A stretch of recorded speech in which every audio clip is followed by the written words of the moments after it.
जनक की लाइफ क्या मोड़ लेने वाली है, क्या तेजस की उसके साथ शादी हो जाएगी, क्या तेजस अपने इरादों में कामयाब हो जाएगा, भरत मामा जो जनक को बेचने की सोच रहे हैं क्या वो अपने इरादों में कामयाब हो जाएंगे। पूरी जानकारी के लिए बने रहिएगा हमारी वीडियो के साथ। हेलो एंड वेलकम गाइस, स्वागत है आपका जनक के लेटेस्ट एपिसोड में। आज का एपिसोड जो है काफ़ी सैड है, काफ़ी ज़्यादा ट्विस्ट भी है इसमें, लेकिन बहुत ज़्यादा उदासी भरा है। जैसा कि हमने पिछली वीडियो में देखा ही था कि जनक की माँ एक्सपायर हो चुकी है, वो उसका अंतिम संस्कार भी कर देती है। लेकिन एपिसोड की शुरुआत कुछ इस तरीके से होती है कि उर्वशी की सुसाइड के बारे में सृष्टि को भी पता चल जाता है। उसका भाई यानी कि भरत ही उसको बताता है कि उर्वशी ने सुसाइड कर लिया है। सृष्टि इस चीज़ का भी ब्लेम कि उसने सुसाइड कर लिया अपने कर्मों के कारण करा, अपने जो बुरे कर्म है इस चीज़ के लिए उसने सुसाइड कर लिया।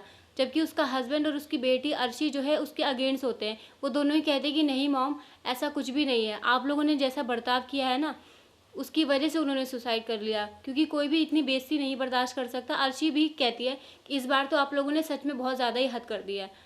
सृष्टि कहती भी है कि आप लोग मेरे अगेंस्ट जा रहे हो, मेरे परिवार को बुरा बोल रहे हो, जबकि वो मेरे परिवार को जेल भिजवाना चाहती है। उसका हस्बैंड कहता है कि वो तो गलत क्या कह रही है, आप तुम्हारे परिवार ने काम ही ऐसा किया है, किसी की जान ले ली है अपने शब्दों से। कुछ अंदाजा भी है उस झनक का क्या होगा। यहाँ हम झनक को देखते हैं, बेचारी उदास है, रात में तारों को देख रही है और उसमें से अपनी माँ को ढूंढने की कोशिश कर रही है, क्योंकि कभी उसकी माँ ने कहा था कि अगर मैं कभी चली गई तो मैं तारा बन जाऊंगी। जैसा कि हम सभी के पेरेंट्स बताते हैं कि जो एक्सपायर हो जाते हैं वो आसमान में जाके तारे बन जाते हैं। उनसे बात करती तभी अनिरुद्ध देख लेता है, तो वो उसको अंदर ले जाने की कोशिश करता है, क्योंकि ठंड का मौसम ऐसे रहेगी तो उसको ठंड लग जाएगी। वो उसको खाना बना के खिलाता भी, वो खाना नहीं खाती है, तो वो कहता है कि अगर तुम खाना नहीं खाओगी तो मैं भी खाना नहीं खाऊंगा। तो वो भूखा ना रहे इसके लिए वो भी खाना खा ही लेती है। तो झनक उससे एक सवाल पूछती है कि आप मेरा यहाँ साथ दे रहे हो, मेरी वजह से आपका दिन खराब हो गया, आप मेरा इतना साथ दे रहे हो, लेकिन आप कब तक मेरे साथ रहोगे, कल तो आप चले जाओगे। तो अनिरुद्ध कहता है कि हाँ बिल्कुल, कल मैं चला जाऊंगा, लेकिन इतनी जल्दी नहीं जाऊंगा,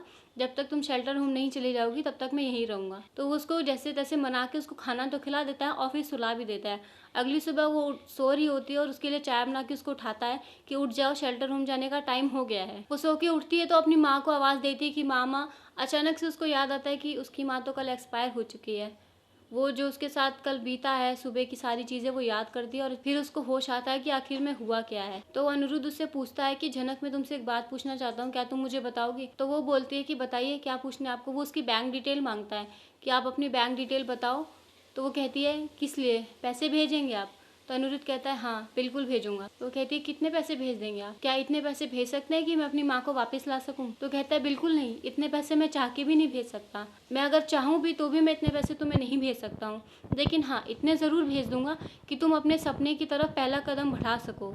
तो वो कहती है कि कौन सा सपना, कैसा सपना, अब मुझे कुछ नहीं करना, मैं नौकरी करूँ तो किसके लिए करूँ, जीऊँ तो किसके लिए जीऊँ, अगर मैं अपना डांस का शौक पूरा भी करूँ, कुछ कर भी लूँ अपनी लाइफ में, तो उसको देखने वाला अब रहा कौन इस दुनिया में मेरा। तो अनिरुद्ध उसको समझाता है कि इतनी जल्दी हार नहीं मानते हैं, तुम ये सारी चीज़ें करो, अपना सपना पूरा करो, ये सब उर्वशी आंटी देखेंगी तो उन्हें बहुत खुशी होगी, वो हमारे आसपास ही हैं, वो तुम्हें देख सकती हैं, तुम खुश रहोगी तो उन्हें, उनकी आत्मा को भी शांति मिलेगी, किसी और के लिए नहीं बल्कि तुम ये सब अपने लिए करो। ऐसा वो उसको मोटिवेट करता है। झनक पैसे लेने से मना कर देती है तो वो एक ट्रिक ढूंढता है, उसके पर्स में चुपचाप पैसे डाल देता है। यहाँ अर्शी कश्मीर वापस आने की तैयारी कर रही है, क्योंकि अनिरुद्ध उसका 2 दिन से फ़ोन नहीं उठा रहा है। तो वो चिंता में है कि आखिर ऐसा क्या हुआ कि वो मेरा फ़ोन नहीं उठा रहा है, क्योंकि उसको ऐसा लगता है कि कहीं वो इस जो झनक के साथ ट्रॉमा हो रहा है इस सब के चक्कर में झनक के क्लोज ना चला जाए।